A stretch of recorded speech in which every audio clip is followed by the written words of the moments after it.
मजा करू राहिले तुम्ही तर चेष्टा कर. म्हणून विशेषता त्याचे. आलं का लक्षात? ते समजलं पाहिजे.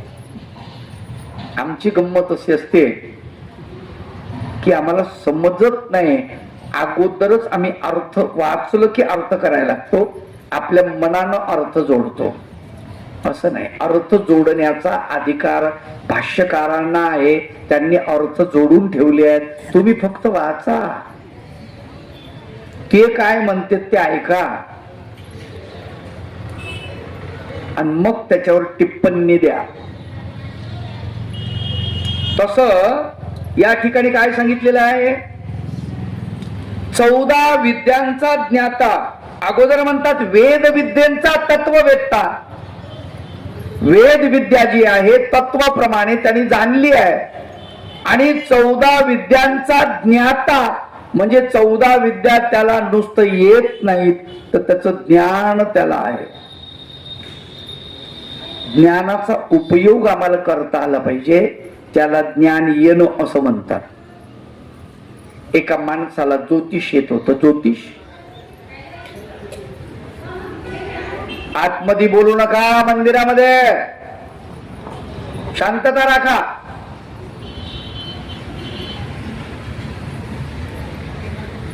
तर ज्ञाता कुणाला म्हणावं त्या दृष्टांत तुम्ही ऐकलं की तुम्हाला कळेल. मग तो ज्योतिष होता. प्रत्येक गोष्ट अचूक सांगायचा. काय सांगायचा? अचूक. त्याची खोडी काढायची म्हणून एक माणूस त्याच्याकडे गेला. तो बसला होता आपल्या घरी झोपडीमध्ये. हा बाहेरून एक पोपट घेऊन आला. पोपट अंगावर शाल घेतली, काखीमध्ये असं पोपट ठेवला आणि घेऊन आला. त्याला विचारलं ज्योतिषाला, तुझ्या काखेमध्ये काय सांग. आता ज्योतिषाला कळलं. तो म्हणतो तुझ्या काखेमध्ये पोपट आहे. त्याने काय विचारलं, माझ्या काखेत काय आहे? हा म्हणतो तुझ्या काखेत पोपट आहे. मग यानं पुन्हा विचारलं, शाल अंगावरच आहे म्हणे, जिवंत आहे का मेला आहे? आता ज्योतिषाने विचार केला. याला म्हणतात ज्ञाता. ज्योतिषी म्हणतो मी जर जिवंत आहे म्हटलं तर हा शालीच्या आतमध्ये त्याची मुंडी पिरगळून टाकते, त्याला मारून टाकते आणि त्या बिचाऱ्या निरापराध प्राण्याचा जीव जाते. आता काय करू? बरं मेला म्हणतो तर तो जिवंत आहे, पण ठीक आहे म्हणे, त्याचा प्राण तर जाणार नाही. यानं सांगितलं पोपट मेलाय. काही सांगता का म्हणे, भपाऱ्या मारता, लोकांना फसवता. काढली शाल बाजूला, हे बा पोपट उडाला. तो हसला. नाही मला सगळं येत नाही म्हणे, थोडंफार येत. याला म्हणायचं ज्ञाता. काय म्हणायचं? ज्ञाता. पुढच्या माणसाचा विचार केला पाहिजे. त्या प्राण्याचा प्राणाचा त्याने विचार केला ज्योतिषाने आणि मग ते सांगितलं, त्याला म्हणायचं ज्ञाता. म्हणून वेदविद्येचा जाणता. आणि पुढे काय म्हणतात की तो 14 विद्यांचा ज्ञाता असा बुद्धिवंत आहे. मल्लविद्येत निष्णांत झाला, शास्त्रविद्या अवगत त्याला, राजनीती जाणता भला, काय सांगावे. मल्लविद्या. मल्लविद्या म्हणजे पैलवानकी विद्या आहे. ती शिकावी लागते, त्याचे डावपेच शिकावं लागतात. सोपं नाही ते. आता लोक काय करू राहिले माहितीये, इंजेक्शन घालतात दंडामध्ये, दोन्ही दंडात इंजेक्शन, दोन्ही मांड्यात इंजेक्शन, छातीत इंजेक्शन, आणि ते शरीर आपोआप फुगते इंजेक्शन न. लोकांना वाटतं बाप काय पैलवान आहे, काय मेहनत करत असणार. 40व्या 50व्या वर्षी मरून जाते, कारण ते इंजेक्शन दिले ना, त्याचं पॉइझन बनते शरीरामध्ये, मेला. मग लोक म्हणते काऊन मेला एवढ्या लवकर, पैलवान असून. तर म्हणे त्याचं शरीर त्यानं फुगवलं होतं. कोणाला कशासाठी, लोकांना दाखवायसाठी, आणि दाखवायसाठीच तो चालू आता. बरोबर आहे. आपण आपल्यासाठी जगतो का दाखवायसाठी जगतो? पटपट उत्तर द्या. कशासाठी जगतो? दाखवायसाठी. अलंकार गळ्यामध्ये कशासाठी? दाखवायसाठी. केसाची सजावट कशासाठी? दाखवायसाठी. चेहऱ्याला Vicco turmeric fair and lovely Boroline Boro plus थप थप कशासाठी पाचतो? दाखवायसाठी. सुंदर दिसलो पाहिजे, दाखवायसाठीच चाललंय.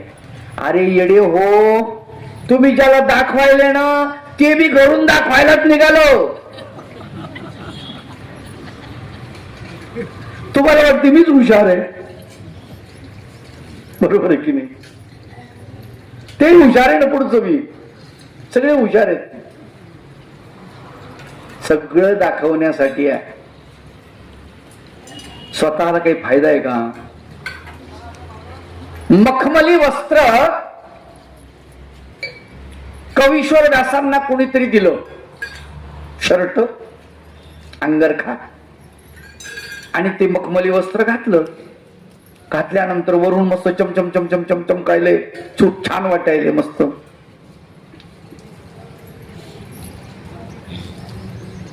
आचार्य नागदेव म्हणतात, बटो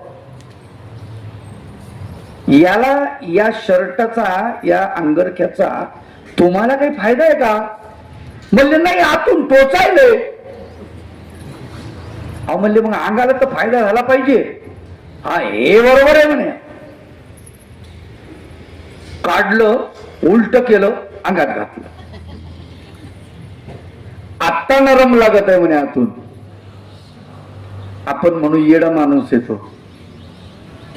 अरे तो प्रचंड हुशार होता. हातामध्ये लिंबू असं पकडायचं, असं वर फेकायचं, आणि ते लिंबू खाली येईपर्यंत, झेलेपर्यंत संस्कृतचा नवीन श्लोक तयार करायचा. एवढा बुद्धिमान माणूस. वेडा होता का? त्याला ते कळलं, त्याला समजलं. मग या हरिपाळाचं शरीर असं होतं का? नाही.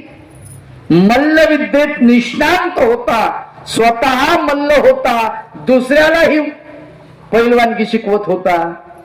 मल्ल शाळा होती त्याची. त्या मल्ल शाळेचा तो प्रिन्सिपॉल होता. कोण? हरिपाळ. मल्लच होता का नुसता? आणि शस्त्रविद्या अवगत. त्याला शस्त्रविद्या अवगत होती. दांडपट्टा चालवणे, गदा चालवणे, धनुष्य चालवणे, तलवार चालवणे, वेगवेगळे अस्त्र शस्त्र चालवणे कशा पद्धतीचे ते त्याला येत होत. हुशार होता. एवढंच कळत होतं का? राजनीती जाणता भला. त्याला राजनीती कळत होती. राजनीती कशाला म्हणतात? गोपाल कृष्ण भगवंत आहेत की नाही, यांच्याकडून राजनीती शिकली पाहिजे. भागवतात तुम्ही ऐकलंय किंवा श्रीमद भगवद्गीतेचं विवरण झालं इथे, त्याच्यात तुम्ही श्रवण केलंय. ते रणांगणावरती सगळं सैन्य उभं आहे. वाटणी झाली सैन्याची. 18 अक्षौणी सैन्यामध्ये 7 अक्षौणी सैन्य जे आहे हे पांडवांकडे आहे, 11 अक्षौणी सैन्य कौरवांकडे आहे, भगवान गोपाल कृष्णाचं नारायणी सैन्य हे सुद्धा कौरवाकडे आहे. देवाला असं वाटलं हे रिकामे फुकट मरतीन आपलं सैन्य, आपण इथं आलो ठीक आहे, पण आता हे मागायला आलता दुर्योधन, त्याला द्यावं लागलं आपल्याला, पण यांना कसं काढून द्यायचं इथून. आपल्याला तर म्हणता येत नाही का तुम्ही निघून जा. दुर्योधनानं म्हणलं पाहिजे तुम्ही निघून जा. केव्हा म्हणेन दुर्योधन, कधी म्हणेन, अशी परिस्थिती भगवंतांनी निर्माण केली. सेनापती सात्यकी आता पलीकडच्या पक्षामध्ये आहे, कौरवांच्या, भगवंत पांडवाच्या पक्षात आहे. अरे सात्यकी इकडे इकडे इकडे इकडे इकडे इकडे, काय देवा इकडे ये लवकर, पहिले काम आहे थोडं. आता ते आलं, मालकान बोलवलं. दंडोत महाराज कशासाठी बोलवलं, तुमच्याकडे कापसाचा काय भाव. काय कापसाचा, काय देवा गप्पा मारता, कापसाचं काहीतरी आहे का आता. कापूस गेला, सगळं झालं, आता राहिलं नाही ना काही. काही विचारता म्हणे युद्धाचा प्रसंग आणि कापसाचा भाव, असं काही बोलतात का विसंगत. देवाचं काम आहे. हसत हसत वापस गेले. आता ते वापस गेल्यावर हसत हसत दुर्योधन इकडे इकडे इकडे इकडे इकडे इकडे. अहो काय दुर्योधन महाराज इकडे, अगोदर इकडे माझ्याकडे. काय काय म्हणले कृष्ण. अहो कशाचं काय काय म्हणले, ते म्हणले कापसाचा काय भाव आहे. अशा अवस्थेत कोणी कापसाचं विचारतं करे म्हणे. हा मला मूर्ख बनवायले का तुम्ही, मालक आणि नौकर दोघ जण. काहीतरी गुपित झालं तुमचं, काहीतरी गुपित वार्ता झाली म्हणे तुमची, ती मला सांग. अरे नाही हो दुर्योधन महाराज, असं नाही, त्यांनी कापसाचाच भाव. मालक जसा म्हणजे मालक आहे म्हणे आतून काळा, तसाच तू सुद्धा नौकर सुद्धा त्याचाच नौकर न म्हणे. तू थांबू नको, चल नारायणी सेना घे, निघ बाहेर. नाही हो दुर्योधन महाराज असं नाही, निघ निघ निघ, थांबू नका. काय कटकट झाली हो आता. बरं बा म्हणले ठीक आहे येतो. निघालं. द्रोणाचार्याला नमस्कार केला,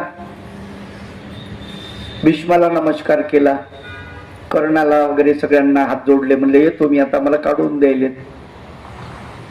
दुर्योधन म्हणतो जाय, असले फसवे लोक आम्हाला नाही पाहिजे. भगवंताकडे पाहिलं, भगवंताला जा द्वारकेला. मग आता काय, याला म्हणतात राजनीती. काही नुकसान झालं का, काहीच नाही. आपलं सगळं शाबूत ठेवलं, इकडचे 40 लाख मारले, आपले शाबूत ठेवले. तुम्ही म्हणसान आपलं ठेवावं झाकून, दुसऱ्याचं पाव वाकून, वारे देव. पण असं नाही, नियमात बसले नाही तेव्हा हे राहिलेले जे आहेत ते सगळे देवालाच मारून टाकले. बलराम दादाला सांगून. याला म्हणतात राजनीती. असा हा हरिपाळ देव राजनीतिज्ञ आहे. राजनीतीमध्ये सुद्धा कसा आहे, प्रवीण आहे. आणि राजनीती सुद्धा त्याला कळते. शंदनी अरुड होऊन जातो जेव्हा रणांगणी, जैसा अभिमन्यू दीर्घपाणी वाटे शत्रूशी. शंदनी आरूढ होऊन, शब्द बरेच कठीण आहेत. शंदन म्हणजे रथ. शंदन म्हणजे काय, रथ नाही. मग नाही ना, शंदनी आरूढ म्हणले. शंदनी आरूढ होऊन, रथारूढ होऊन जेव्हा जातो रणांगणी, रणांगणामध्ये जेव्हा जातो तेव्हा तो कसा दिसतो, जैसा अभिमन्यू दीर्घ पाणी. दीर्घ पाणी म्हणजे लांब हाताचा. दीर्घ पाणी म्हणजे अजान बाहू. चक्रधर स्वामीला काय म्हणतो आपण? याचा अर्थ अगोदरच ते लक्षण त्याच्यामध्ये आहे, दीर्घ पाहणे. शत्रूला असा अभिमन्यू सारखा तो वाटतोय. सौदामिनी परी चपलता, शार्दुलाहुनी शूरता, युवराजाच्या धैर्य पर्वता, उपमानसे भोवरी. सौदामिनी परी चपलता. सौदामिनी, सौदामिनी म्हणजे वीज. आकाशात जी वीज चमकते त्याला काय म्हणतात? सौदामिनी. खूप अभ्यासाला भेटतील शब्द तुम्हाला, नवीन नवीन शब्दांची तुम्हाला ओळख होईल इथे त्या ग्रंथामध्ये.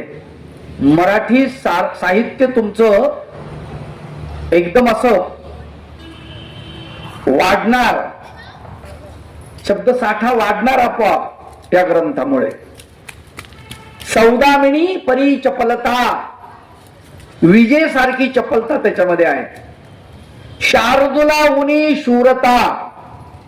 शार्दूल म्हणजे तुम्ही तर सगळे शब्दाचे अर्थ सांगता ना. शार्दूल म्हणजे सिंह.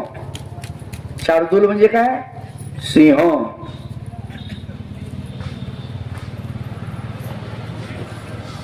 आणि वृकोदर म्हणजे वृकोदर,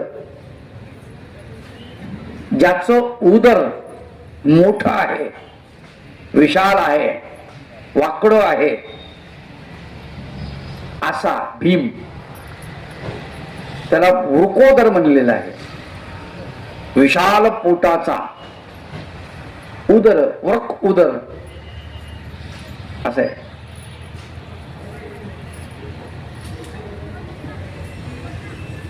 शार्दुलाहुनी शूरता, सिंहापेक्षा शूर आहे. युवराजाच्या धैर्य पर्वता, उपमानसे भोवरी. त्याच्या अंतकरणामध्ये जी धीरता आहे ती पर्वतासारखी आहे. पर्वत कधीच जागेहून हलत नाही, असा तो आपल्या विचाराहून आचाराहून हलत नाही, अशी धैर्यता त्याच्या अंगी आहे. प्रेमाचा मूर्तिमंत पुतळा, प्रजेचा संपादिला जिव्हाळा, दुःख पाहताची उमाळा, वाटे तयासी.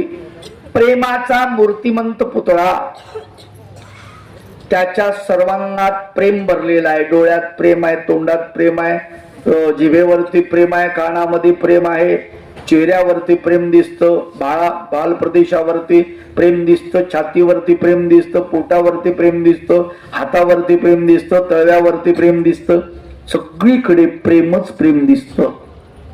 असा तो प्रेमाचा मूर्तिमंत पुतळा आहे. अधिक प्रजेचा संपादिला जिव्हाळा, प्रजा त्याच्यावरती प्रेम करते, इतका जीव आहे प्रजेचा की सर्व प्रजांना तो सारखा वाटतो, आपला वाटतो. रस्त्यानं चालला तर शेतकरी दादा असतील, काका बैल नवीन घेतलेले दिसतात, हो. पुढे गेला, एखाद्याची गाय जनली वाटते, हो. प्रत्येकाला बोलतो. बघा तुम्ही, जी माणसं गावामध्ये घरून निघल्यानंतर बाजारात जाईपर्यंत अनेक लोकांना बोलतात, त्या माणसाची किंमत त्या गावामध्ये खूप चांगली असते. तब्येत कशी आहे काकू, आज कस काय उन्हातच निघाल्या, छत्री आणायला पाहिजे होती, ऊन लय पडलंय. काकूला बरं वाटतं, घेणं देणं काहीच नसतं. कोणी घरी आले, चहा घेऊन जा, नाही नाही आत्ताच जेवण केलं, थोडासा घ्या, अर्धा कप का होत नाही. पत्नीनं म्हणावं दूध संपलं, काळा कर, काय हरकत, पुढच्यानं वाकडं तिकडं तोंड करून काळा प्याव, पण प्याव. बघा तुम्ही, अशा माणसाला गावामध्ये फार किंमत असते. यावलीला आमचा कार्यक्रम चालू असायचा, एक वर्षी कार्यक्रम बंद पडला. त्या वर्षी आमच्या आश्रमाच्या ज्या आई होत्या त्या सरल्या. त्यांना ब्रेन कॅन्सर झाला होता, ब्रेन ट्युमर. त्याच्यामुळे त्या वर्षी आमची पोतीच होऊ शकली नाही. सरल्या तेव्हा गावातले धनगर समाजाची म्हातारी, बौद्ध समाजाची म्हातारी, मराठी, माळी, तेली, कुणबी सगळे म्हातारे माणसं एवढे रडले आश्रमात येऊन, इतके रडले. 10 दिवस तिथंच मुक्कामी होते. 20-22 जण खूप रडले, खूप रडले. जसं काही त्यांची पोरगी मेली, नात मेली. कारण काय होतं सांगू? एकच कारण. कोणती म्हातारी आली की तिला चहा करून पाजणार, तिला पोहे करून खाऊ घालणार. ती उपदेशी आहे की नाही काहीच नाही. आहे ना, आपल्या इथं आलेत ना, खा, जेवा, जेवायच्या वेळेला जेवण करणार, जेवण देणार त्यांना. त्याच्यामुळं त्यांना असं वाटत होतं की ही आपली नातेवाईकच आहे. प्रजेचा जिव्हाळा फुकट प्राप्त होत नाही. आलं का लक्षात? घरावर तुळशीपत्र ठेवावं लागतं. गोपालकृष्ण भगवंतांनी द्वारकेवरती तुळशीपत्र ठेवलं. सगळा कारभार बलराम दादा पाहतात, रुक्मिणी माता पाहते तिथे, आणि भगवंत इकडे आहे. सगळं घरदार सोडून करावं लागतं या गोष्टी. म्हणून राजकारण जे आहे, प्रजेचा जिव्हाळा संपादन करणे हा राजकारणाचा पहिला पाया आहे. प्रजेमध्ये एखाद्याला दुःख वाटत असेल तर त्या दुःखाचा उमाळा त्याला येत असेल आणि त्याचं दुःख दूर करण्याचा तो प्रयत्न करत असेल. ऐसा युवराज होणे नाही, बोलती लोक सर्वही, मधुर भाषणे दिशादाही, आपल्याशा केल्या. असा युवराज पुन्हा होणार नाही असं म्हणताय ग्रामस्थ जण, राज्यातली लोक, सर्व लोक असं बोलतात. कारण त्याने मधुर भाषणाने सगळ्या लोकांना आपलंस केलं, दाही दिशा आपल्याशा केल्या. गोड बोलणे त्याला काय पैसे लागते का? बघा तुम्ही, उद्यापासून सुरुवात करा. शेजारी पाजारी म्हातारे आहेत की नाही चांगले तरणे, त्यांना बोलत जा चांगलं. बरं चाललं का बाई, झालं का आवरसवर, स्वयंपाक झाला, जेवण झाले की नाही, अजून लय वेळ झाला, भुका लागल्या असतील ना. काही घेणं देणं नसतं, पण एवढं तुम्ही बोललं ना, त्या शेजारच्या बाईला एवढा आनंद होतो. कोणीतरी मला विचारत आहे, माझी चौकशी करते, कोणीतरी माझ्या सुखदुःखामध्ये सामील होते. पहा,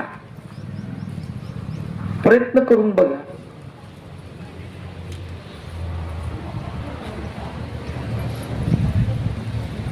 कोमल कांती हेमकाया, हृदयी दाटली अपार माया, मालनी मातेच्या तनया, जो तो आपलाची म्हणे. कोमल कांती हेमकाया, कांती कशी आहे? कोमल आहे.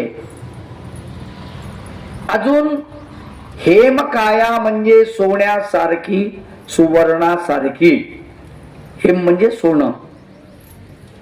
हृदयी दाटली अपार माया, त्याच्या हृदयामध्ये अपार माया जनसमुदायाशी दाटलेली आहे. आपल्याशा केल्या मधुर भाषण, मालनी मातेच्या तनया, जो तो आपला म्हणे. या मालनी मातेच्या तनयाला, मुलाला जो तो माणूस आपला म्हणतो, माझा आहे, माझा आहे असं म्हणतो. वय 27 झाले, अंगी प्रौढत्व बाणले.